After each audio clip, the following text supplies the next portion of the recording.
दोस्तों नमस्कार, स्वागत है आप सभी का एक बार फिर से। चलिए जानते हैं झारखंड सूबा की ताजा खबरों को। लेकिन उससे पहले अगर आपने अभी तक इस चैनल को सब्सक्राइब नहीं किया तो सब्सक्राइब कर लें, जिससे कि आपको झारखंड सूबा की ताजा खबर रोजाना मिलती रहे। सबसे पहली खबर की बात करें तो पाकुड़ जिले के 23 गाँव में फैल चुका है मलेरिया। 5 बच्चों की मौत के बाद जागा प्रशासन, कई लोग पाए गए मलेरिया से पीड़ित। पाकुड़ जिले में मलेरिया फैल रहा और के लिट्टीपाड़ा प्रखंड के जोराडी पंचायत के 23 गांव में यह पूरी तरह से फैल चुका है। बड़ा कुटलो गांव में ब्रेन मलेरिया से 5 बच्चों की मौत हो गई और इन मौत की खबर के बाद प्रशासन जाग उठा है। इसके जांच के आदेश दिए गए हैं। मलेरिया के लक्षण कई लोगों में पाए गए हैं और डीसी मृत्युंजय बर्नवाल ने स्वास्थ्य विभाग को सभी प्रभावित गाँव में सर्वे करवाने का निर्देश दिया है। स्वास्थ्य विभाग की टीम गाँव में शिविर लगाकर लोगों की जाँच कर रही है। अगली खबर, प्रकाश उत्सव में शामिल हुए मुख्यमंत्री हेमंत सोरेन। मुख्यमंत्री ने गुरु ग्रंथ साहिब के सामने मत्था टेका, कहा कि मेरा सौभाग्य है कि मुझे यह अवसर मिला है। मुख्यमंत्री हेमंत सोरेन पीपी कंपाउंड स्थित गुरु नानक स्कूल परिसर पहुंचकर वहां पर आयोजित 554वें प्रकाश उत्सव कार्यक्रम में शामिल हुए। इस अवसर पर मुख्यमंत्री ने गुरु ग्रंथ साहिब के समक्ष मत्था टेककर राज्यवासियों की सुख समृद्धि और खुशहाली की कामना की। मौके पर मुख्यमंत्री ने समस्त सिख समुदाय एवं देशवासियों को गुरु नानक देव जी के प्रकाश पर्व और कार्तिक पूर्णिमा की हार्दिक शुभकामनाएं दी। इस अवसर पर मुख्यमंत्री हेमंत सोरेन ने कहा कि आज का दिन बेहद पवित्र दिन है। अगली खबर, वन विभाग ने की बड़ी कार्रवाई। कोनहर में अवैध आरा मिल संचालन पर कार्रवाई।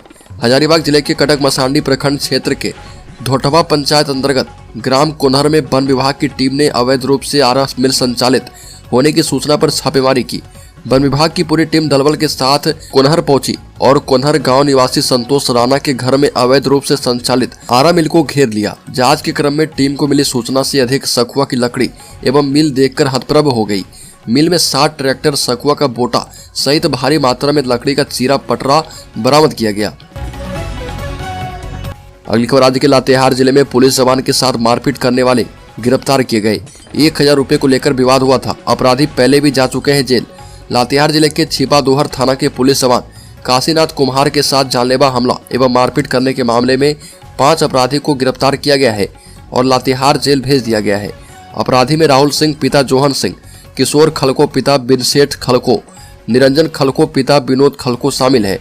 गिरफ्तार आरोपियों के पास से पुलिस जवान से लूटी गई 2 मोबाइल एवं बाइक का चाबी बरामद किया गया है।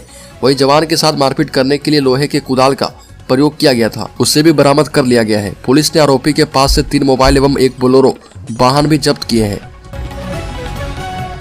अगली खबर, पलामू से दिल्ली पुलिस ने गिरफ्तार किया साइबर ठग। फर्जी वेबसाइट के जरिए करता था ठगी और अब तक 1.5 करोड़ का आरोप है। साइबर क्राइम को अंजाम देने के मामले में अब देश में पलामू का भी नाम जुड़ता जा रहा। दिल्ली पुलिस की टीम ने साइबर क्राइम के मामले में लेस्लीगंज के रहने वाले रोशन कुमार मेहता को उसके घर से गिरफ्तार किया और गिरफ्तार अपराधी को स्थानीय कोर्ट में प्रस्तुत किया गया है। 10वीं तक की पढ़ाई करने वाला रोशन साइबर क्रिमिनल के इंटरस्टेट गैंग का सदस्य है। इसने अपने साथी के साथ मिलकर 1 करोड़ 55 लाख रुपए की ठगी की है। रोशन का गैंग नामी कंपनी की फर्जी वेबसाइट बनाकर लोगों से ठगी करता है। ओला, स्कूटी, पतंजलि जैसी कंपनियों की वेबसाइट बनाकर ठगी की गई है। अगली खबर, बेरमो के गोमिया के ललपनिया स्थित लोगो पहाड़ पर लोगो बुरु घंटावाड़ी धोरो गमाड़ समिति की ओर से आयोजित 23वें 2 दिवसीय अंतर्राष्ट्रीय धर्म महासम्मेलन के दूसरे दिन मुख्यमंत्री हेमंत सोरेन, मुख्यमंत्री की पत्नी कल्पना सोरेन, आदिवासी कल्याण एवं परिवहन मंत्री चंपई सोरेन पहुंची और पूजा अर्चना की। इस दौरान सभा को संबोधित करते हुए मुख्यमंत्री हेमंत सोरेन ने कहा कि आदिवासियों का धर्म विश्व का सबसे पुराना धर्म है, जो इतिहास में भी दर्ज है। यह दुर्भाग्य की बात है कि आज भी हमारे समाज में इतने पिछड़े हैं कि वो तरक्की नहीं कर पा रहे हैं। शिक्षा में कमी और पिछड़ेपन के कारण आदिवासी समाज के लोग IAS, IPS, डॉक्टर, इंजीनियर, पत्रकार आदि नहीं बन पा रहे हैं। अगली खबर, झारखंड के शहरी क्षेत्र में पेड़ लगाओ और बिजली बिल में छूट पाओ योजना की गई शुरू। बता दें कि 27 नवंबर को झारखंड में पेड़ लगाओ बिजली बिल में छूट पाओ की योजना शुरू की गई है। इसके तहत फरवरी महीने तक लोग नगर निकाय के दफ्तर में आवेदन कर पाएंगे। योजना सिर्फ शहरी क्षेत्र के लिए है, जिसमें पौधे लगाने वाले को प्रति पेड़ 5 यूनिट बिजली मुफ्त में मिलेगी। यह लाभ जो है अधिकतम 5 पेड़ के लिए मिलेगा, यानी एक उपभोक्ता 5 पेड़ों के एवज में 25 यूनिट तक की मुफ्त बिजली का लाभ ले पाएंगे। इस योजना को सरकार ने जुलाई महीने में मंजूरी दी थी। अगली खबर, झारखंड मुक्ति मोर्चा और भाजपा का संथाल और कोल्हान क्षेत्र पर फोकस। बाबा बागेश्वर के कार्यक्रम को लेकर मचा है घमासान। राज्य में सत्तारूढ़ क्षेत्रीय दल झारखंड मुक्ति मोर्चा की संताल परगना और कोल्हान प्रमंडल में काफी मजबूत उपस्थिति है। इसी की बदौलत पिछले विधानसभा चुनाव में मोर्चा ने भाजपा को पीछे धकेलते हुए सत्ता पर काबिज होने में सफलता पाई थी। फिलहाल मुख्यमंत्री हेमंत सोरेन और भाजपा के प्रदेश अध्यक्ष बाबूलाल मरांडी दोनों ही अलग अलग अभियान को लेकर अभी संताल परगना क्षेत्र में जमे हैं। सरकार की योजनाओं का निचले स्तर तक लाभ देने के लिए मुख्यमंत्री ने साहिबगंज के बरहेट से आपकी योजना आपकी सरकार आपके द्वार कार्यक्रम के तीसरे चरण की शुरुआत कर दी है। और इधर भाजपा के प्रदेश अध्यक्ष बाबूलाल मरांडी भी प्रवास पर हैं और बाबूलाल मरांडी भी आदिवासी अधिकार यात्रा की शुरुआत कर चुके हैं। अगली खबर, झारखंड के सरकारी स्कूलों में साल में 124 दिनों की छुट्टी होगी। राज्य के स्कूलों में साल में 124 छुट्टियां हैं। 242 दिनों का क्लास होता है। इन छुट्टियों में 52 रविवार की छुट्टी, 12 शनिवार की छुट्टी और साथ में गर्मी की छुट्टी और अन्य पर्याप्त त्योहार शामिल है। शिक्षा विभाग की ओर से जारी छुट्टियों के कैलेंडर में 60 दिनों की स्वीकृत छुट्टियां हैं। इस साल महीने के तीसरे सप्ताह के शनिवार को छुट्टी दी जाती है। इन्हें 242 दिनों में सभी विद्यार्थी का सिलेबस पूरा करवाया जाता है। झारखंड सरकार के शिक्षा विभाग के द्वारा 60 छुट्टियों की घोषणा की गई है, लेकिन सभी जिलों में इन छुट्टियों को अलग दिनों में भी लिया जाता है। अगली खबर, गिरिडीह को जल्द मिलेगी चलंत फोरेंसिक लैब की सौगात। विभिन्न कांडों के उद्भेदन में पुलिस को मिलेगी सहूलियत। एक्सप्लोसिव और रासायनिक जांच के लिए अब गिरिडीह पुलिस को सैंपल बाहर नहीं भेजना पड़ेगा। गिरिडीह में बहुत जल्द चलंत फोरेंसिक लैब काम करना शुरू कर देगा। इसे लेकर गिरिडीह में एक सहायक निदेशक की प्रतिनियुक्ति कर दी गई है और 3 से 4 दिनों के अंदर लैब तैयार हो जाएगा और 10 दिनों के अंदर फोरेंसिक की टीम काम करना शुरू कर देगी। फोरेंसिक टीम के गिरिडीह में काम करने से गिरिडीह पुलिस को कई गंभीर कांडों के उद्भेदन में सहूलियतें मिलेगी और जांच भी जल्द पूरा हो पाएगा। अगली खबर, रामगढ़ छेड़खानी मामले में 3 दिन के बाद भी पुलिस की पकड़ से दूर है आरोपी। रास्ते में रोककर मारपीट भी की गई थी। सारंडी स्थित आरबी हाई स्कूल में छात्रों के साथ हुई मारपीट में आरोपी 3 दिन बीत जाने के बाद भी पुलिस गिरफ्त से बाहर है। गिरिडीह सांसद चंद्रप्रकाश चौधरी के दिए गए 24 घंटे अल्टीमेटम के बाद भी पुलिस आरोपियों को पकड़ नहीं पाई है। इधर पुलिस के अधिकारी के मुताबिक आरोपी को गिरफ्तार करने के लिए लगातार रेड की जा रही है, लेकिन सफलता हासिल नहीं हो पा रही है। पुलिस आरोपी को गिरफ्तार करने के लिए हर गली मोहल्ले में सर्च ऑपरेशन चला रही है। बता दें कि घटना शुक्रवार की है, जहां पर एक विशेष समुदाय के मुस्लिम युवक ने हिंदू छात्राओं से छेड़खानी और मारपीट की थी और उन्हें इस्लामिक नारे लगाने की जबरदस्ती की गई थी। इस मामले में 10 नामजद समेत 100 लोगों के खिलाफ FIR दर्ज किया गया है। अगली बार CRPF के हटने के बाद खास इलाके को माओवादियों ने बनाया ठिकाना। पुराने कैडर को कर रहे एक्टिवेट। CRPF बटालियन को हटाए जाने के बाद माओवादी ने खास इलाके को ठिकाना बनाया।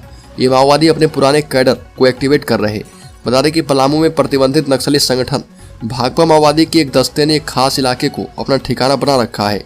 माओवादी का यह दस्ता पुराने कैडर को एक्टिवेट कर रहा।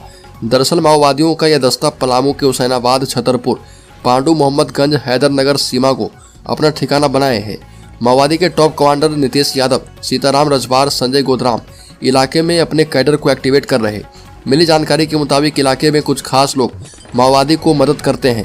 हाल के दिनों में माओवादी ने इलाके के रोड निर्माण में आगजनी के साथ मोबाइल टावर के कार्य को भी रुकवा दिया था। कुछ दिनों पहले पलामू पुलिस ने माओवादी राजेश भुइयां को गिरफ्तार किया था। अगली खबर, सोबरन मांझी के शहादत दिवस पर रामगढ़ में बोले मुख्यमंत्री हेमंत सोरेन, शहीदों के सपनों का बना रहे हैं झारखंड। बता दें कि रामगढ़ जिले के नेमरा के लुकैया टाड़ में आयोजित शहीद सोबरन मांझी के शहादत दिवस समारोह में शामिल मुख्यमंत्री हेमंत सोरेन ने कहा कि हम अपने शहीदों के सपनों का झारखंड बना रहे। मुख्यमंत्री ने 25 करोड़ 64 लाख रुपए की 34 योजनाओं का उद्घाटन एवं शिलान्यास किया। इस दौरान लाभुकों के बीच परिसंपत्ति का वितरण किया। कहा कि एयर कंडीशन कमरे में नहीं, जनता की आवश्यकता को ध्यान में रखकर योजनाएं बनती है। ग्रामीण अर्थव्यवस्था को मजबूत करने के इरादे से योजनाएं चल रही है। आज सरकार की नजरें और योजनाएं गांव-गांव पहुंच रही है। हमारी सरकार में आदिवासी, दलित और पिछड़ों को पहचान मिली है। अगली खबर, पाकुड़ में मलेरिया प्रभावित लोगों से मिलने पहुंचे बाबूलाल मरांडी।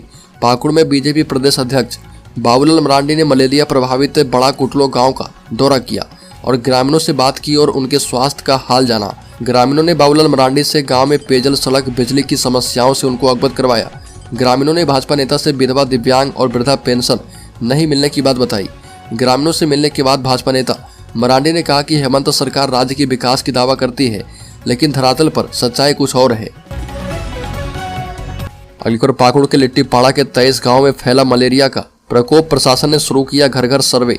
पाकुड़ जिले के लिट्टीपाड़ा प्रखंड की जोराडीह पंचायत के बड़ा कुटलो गांव एवं आसपास के 23 गांव में मलेरिया फैल गया है। विडंबना यह कि इसके बावजूद यहाँ के लोग जांच के लिए आगे ही नहीं आते हैं। जिला प्रशासन एवं स्वास्थ्य कर्मी के समझाने पर कुछ लोगों ने जांच करवाई तो उनमें मलेरिया के लक्षण पाए गए और इसको गंभीरता से लेते हुए डीसी मृत्युंजय बर्नवाल ने स्वास्थ्य विभाग को सभी प्रभावित गाँव में सर्वे करवाने का निर्देश दे दिया है।